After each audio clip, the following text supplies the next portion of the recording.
Bismillahirrahmanirrahim. Alhamdulillahirabbil alamin wa bihi nasta'in ala umuri dunya waddin. Wassalatu wassalamu ala asyrofil anbiya'i wal mursalin wa ala alihi wa sahbihi wa man tabi'ahum bi ihsan ila yaumil qiyamah. Buka halaman 22 bahas halaman ta'ala. Wa fil hadithi kullu dzunubi yuakhirullahu minha ma syaa ila yaumil qiyamah illa uquqal walidaini fa inna allaha yu'ajjilu li sahibihi fil hayati qabla al mamati. Wajaa rajulun ila nabiyyi sallallahu alaihi wasallam yatlubul bai'ata ala al-hijrati wa qala ma jituka hatta abkaitu walidayya faqala irji' ilaihima fa'adhikhuma kama abkaitahuma. La syai'a asarru lil walidaini min ayyaraya waladahuma qurrata ainin barran muti'an ajiban najiban fajtahid an takuna kadzalik watlub minhuma ad-du'a hatta tablugha ghayata amalika wa fil hadithi du'aul walidi liwaladihi kadoain nabi li ummatihi. Jadi ini hadis tentang apa ini? Durhaka terhadap orang tua. Hadisnya bagaimana?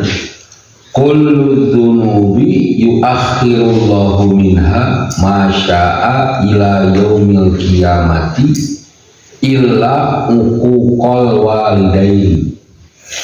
Jadi semua dosa Allah akhirkan hukumannya.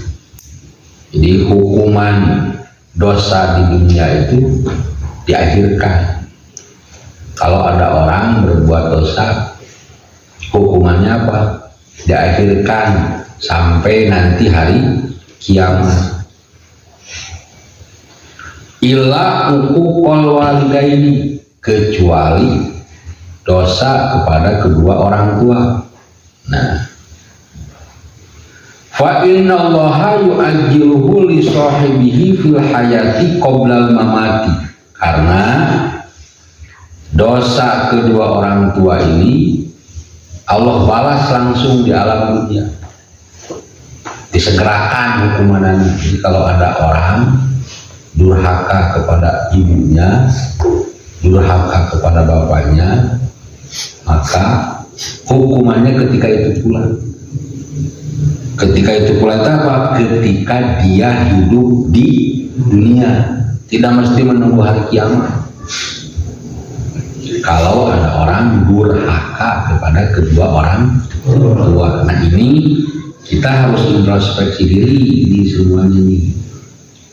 Jadi hukuman itu bukan berarti dipukul sama palu, bukan. Jadi hukuman Allah Subhanahu wa taala itu beraneka ragam hukuman. Susah menghafal bisa jadi itu bagian daripada hukuman. Hidup tadi iringi dengan kegelisahan bisa jadi itu bagian daripada hukuman. Hukumannya itu bisa jadi sedih terus, bisa jadi hukumannya itu apa? Susah hidupnya, itu bagian daripada hukuman. Nah ini harus kita percaya. Jadi hukuman itu beraneka ragam. Nah ini harus kita hati-hati introspeksi diri, karena sedikitnya kita tahu mana perbuatan yang bisa mendurhakai kedua orang tua, mana perbuatan yang tidak bisa membawa durhaka kepada kedua orang tua. Contoh kecil lah, kalian menyuruh itu nggak boleh, itu durhaka. contoh kecil dulu. Apa menyuruh jangan pernah. Coba kita biasakan jadikan orang tua itu ratu dan raja. Bisa enggak? Supaya apa? Supaya hidup kita apa? Berkah. Ada kisah nih, waja'a rajulun ila nabiyyi sallallahu alaihi wa alihi wasallam yatlubul bai'ata alal hijrati wa qala ma ji'tuka hatta abkaitu walidayya. Jadi ada seorang laki-laki datang kepada baginda Nabi Muhammad sallallahu alaihi wasallam. Tujuannya dia mau bai'at hijrah dari Mekah ke Madinah. Nah, si laki-laki itu ngomong kepada baginda Nabi Muhammad SAW, tidaklah saya datang kepadamu sehingga saya bikin nangis kedua orang tua, atau kesimpulannya saya datang ke sini itu setelah bikin orang tua nangis saya. Jadi setelah saya bikin orang tua bersedih, baru saya datang ke sini. Jadi yang dia kerjakan apa dulu? Bikin orang tuanya bersedih, bikin orang tuanya menangis. Nah setelah itu dia punya keinginan ingin hijrah, dia ingin hijrah. Nah, apa yang dikatakan oleh baginda Nabi Muhammad? Faqala irji' ilaihima fa'adhikhuma kama abkaitahuma. Balik lagi kamu sana, pulang lagi kamu kepada kedua orang tuamu, bikin keduanya tertawa, bikin keduanya senang, seperti kamu bikin keduanya menangis. Nah itu apa itu? Berarti hijrah dengan membahagiakan kepada kedua orang tua, mana yang lebih utama? Membahagiakan kedua orang tua lebih utama daripada hijrah. Makanya baginda Nabi dulu pulang dulu, balik lah. Anaonan hijrah dari ilmu bapak gering lihat pulang sana pulang. Nah itu jadi saking apa itu? Saking Rasulullah apa? Menghormati, menghargai kedua orang tua. Beliau pesantren jangan, badannya dia pesantren, komentarnya segudang, sehingga orang tua itu sibuk dengan keinginan kalian, nyari ke sana, nyari ke sini, hidup penuh dengan apa? Kedurhakaan. Alhamdulillah. La syai'a asarru lil walidaini min ayyariya waladahuma qurrata ain. Tidak ada yang lebih membahagiakan bagi kedua orang tua selain melihat anaknya itu sebagai permata hati. Jadi, orang tua itu bangga kalau melihat orang tuanya diibaratkan apa? Permata hati. Baron mutian, baik plus taat, baik plus taat. Orang tua bahagia. Adiban nyajian, beradab dan punya rasa malu. Fajtahid an takuna kadzalika waqlub minhum ad-du'a hatta tablugha ghayata amalika. Oleh karena itu kamu harus bersungguh-sungguh bagaimana? Bersungguh-sungguh menjadi orang baik, bersungguh-sungguh menjadi orang taat, bersungguh-sungguh menjadi orang berdamai. Bahkan mintalah doa kepada kedua orang tua. Doanya minta sampai cita-cita kamu terlaksana, sampai cita-cita kamu terwujud. Itu saking apa itu? Saking pentingnya doa kedua orang tua. Jarang, ada itu. Banget sing soleh, sing pinter, sing apa lagi? sing bager, ada nggak yang gitu? Kalau mau berangkat ke pesantren, itu kan mie saya nih, hanya minta doa. Makanya biasakan, doakan bu, doakan bu, mie, doakan mie, apalagi? Doakan budak, doakan budak. Jarang apalagi emak, apalagi ibu, apalagi mama. Jadi biasakan itu. Tapi itu dikerjakan kadang-kadang malu, betul nggak? Era berbuat baik mah era menyalahkan era, berbuat baik mah era harusnya berbalik, nyalekan era berbuat baik tidak era, harusnya begitu. Tapi pada dasarnya minta doa kepada orang tua itu era. Ini doakan nih, saran nih, sing soleh, sing pintar, sing bagus, sing dihampura dosa perdosaan anak. Alhamdulillah, segitu nanti. Anak saya nama soleh. Kamu pernah nggak begitu? Belum pernah. Serius pikir pernah? Belum. Tapi dengan kelegaannya, kelegowoannya seorang ibu tidak diminta pun memberi.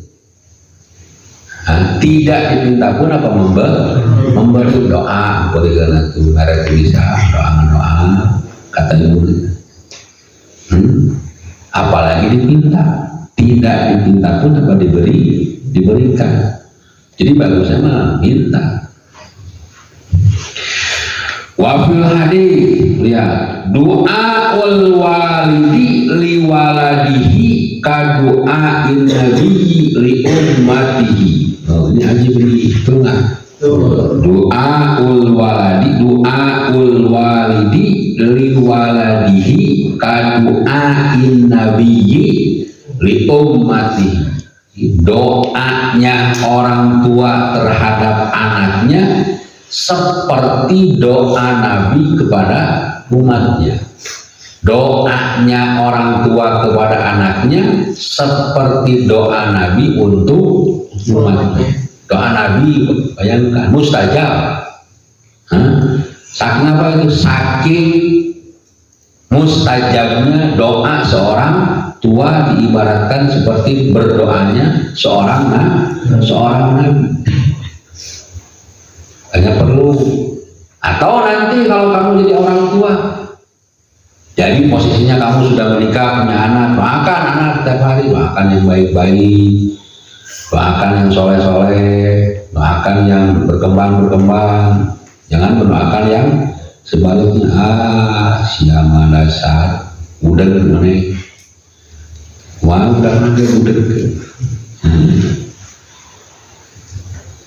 Ini ada kisahnya, lihat kisah kana Sayyiduna Ismail bin Sayyidina Ibrahim alaihi wassalam barron biwalidayhi falamma balagha umruhu 13 sanatan qala lahu abuhu. Jadi ini ada kisah siapa ini? Kisah Nabi Ismail dengan Sayyidina Ibrahim. Sayyidina Ibrahim punya anak namanya Sayyidina Ismail. Sayyidina Ismail waron biwalidayhi, baik kepada kedua orang tuanya, taat, muti, soleh. Tapi tatkala umur Sayyidina Ismail 13 tahun, qala lahu abuhu, bapaknya berkata kepada Nabi Ismail. Jadi ketika umur Nabi Ismail berapa tahun? 13 tahun. Bapaknya yaitu Nabi Ibrahim ngomong kepada anaknya yaitu Nabi Ismail. Ada yang dalam Al-Quran. Ya bunayya inni ara fil manam anni azbahuka fanzur madza tara. Qala ya abatif ma tu'maru satajiduni insyaallahu minas sabirin. Kata Nabi Ibrahim yang diabadikan dalam Al-Quran, hei anakku, kaulah mimpi, saya itu mimpi menyembelih kambing. Coba gimana pendapatmu? Nabi Ismail menjawab, sok we kerjakan ayahku apa yang diperintahkan, kerjakan apa yang diperintahkan oleh Allah Subhanahu wa Ta'ala. Insya Allah saya termasuk orang yang sabar. Jadi sabar itu apa? Menerima perintah, karena mimpinya Nabi itu adalah wahyu. Adanya kau lah tadi penting mimpi mencit anjing cing sok kumaha, menurut kamu gimana? Baik tadi pencit. Gimana jawaban Nabi Ismail? Siap saya dipencit, kerjakan we aya naon perintahku Allah. Insya Allah saya nurut, insya Allah saya sabar. Nah begitu. Itu perintah terberat, tapi begitu dikatakan kepada Nabi Ismail gimana? Siap menerima apa yang diperintahkan oleh Allah Subhanahu wa Ta'ala melalui ayahnya, yaitu apa? Disembelih, karena yakin mimpinya Nabi itu adalah wahyu, beda dengan mimpi kita. Nabi itu mimpi wahyu ya, beliau. Fakta salah sayyiduna Ibrahim amra rabbihi wa arada ayyadbahabnahu wa fi hadhihi sa'ati rahibati tadzakkara sayyiduna Ismail ummahu faqala li abihi ya abati ahkim ribati hatta la at-tariba waqshid anni thiyabi hatta la yusibuha syai'un min dami fatarahu ummi. Setelah itu gimana? Selanjutnya Nabi Ibrahim mengerjakan apa yang diperintahkan oleh Allah Subhanahu wa Ta'ala, yaitu apa? Mimpinya itu. Apa itu? Menyembelih Nabi Ismail. Ketika Nabi Ibrahim akan menyembelih Nabi Ismail, di saat-saat yang menegangkan, Nabi Ismail ngomong kenapa? Karena beliau ingat kepada ibunya. Biasa kalau budak lagi gelisah suka ingat kepada ibunya. Nah, Nabi Ismail juga sama. Yang namanya manusia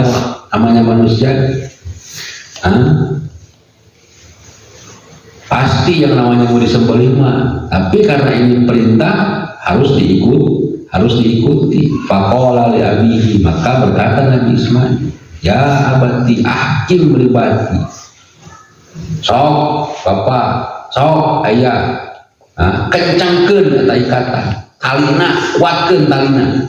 Jadi talina itu supaya dikuatkeun. Supaya apa? Hatta la'at-tarim, supaya itu gituan. Supaya tidak apa? Tidak usek-usekan orang. Apa usek-usekan bahasa Indonesia? Nah, supaya tidak gerak-gerak. Terus bajuna buka. Supaya naon? Supaya teu aya darah anu ngecret karena baju, tidak ada darah yang menetes kepada baju.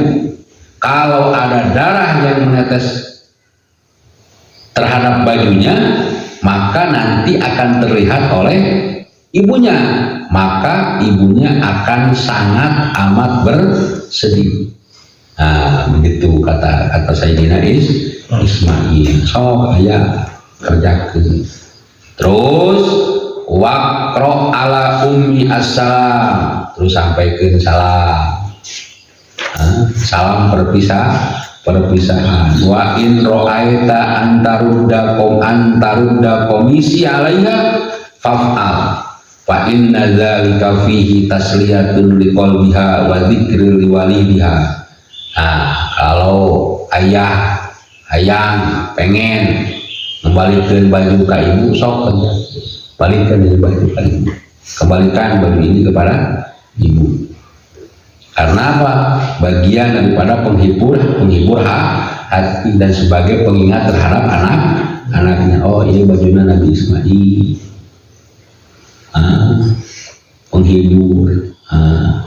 Setelah itu bagaimana? Fasoro'ahu ala jabinihi wa wado'a sikina ala halkihi walakin lam tu'athir fihi bi qudratillahi ta'ala wa fadahullahu bi kabsin minal jannati fadzabahu sayyiduna Ibrahim.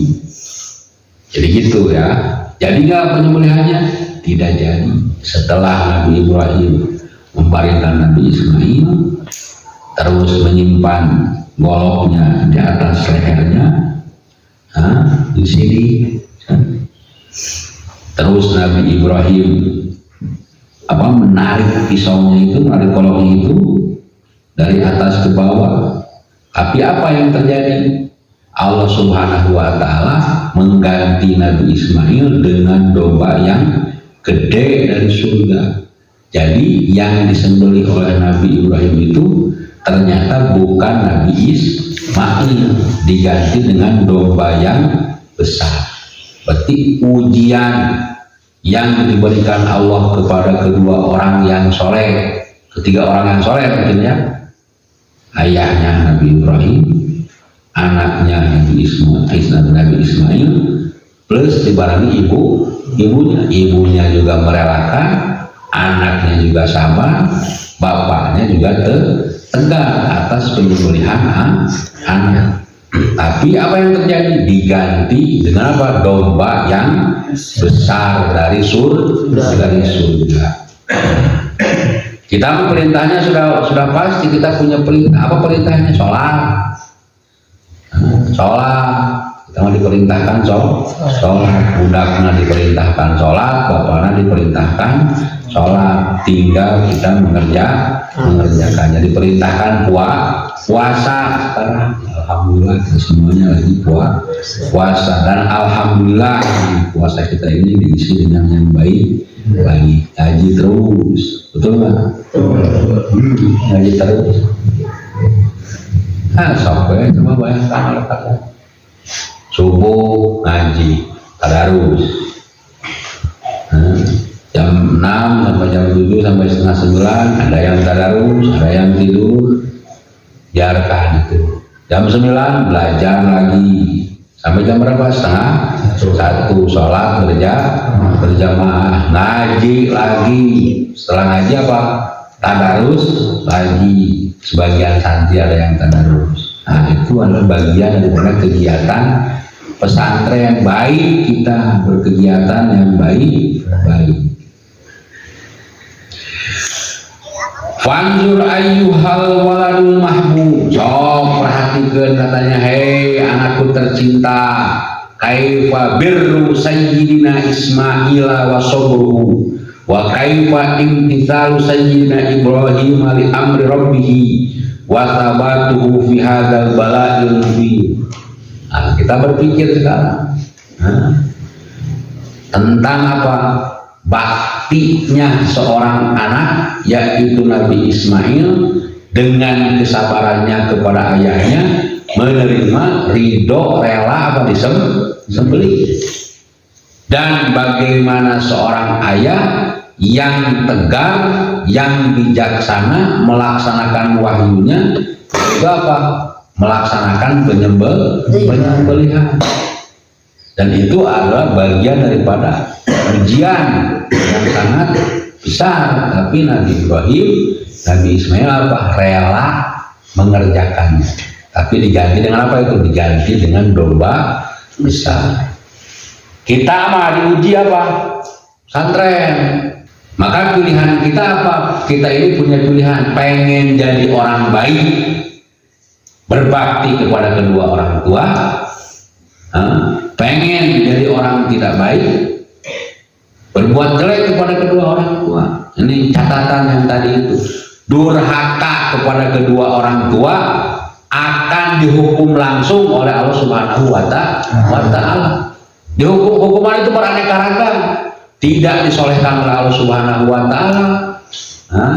Alhamdulillah kalau kita ini dijadikan oleh Allah Subhanahu wa Ta'ala menjadi manusia yang tidak bermanfaat.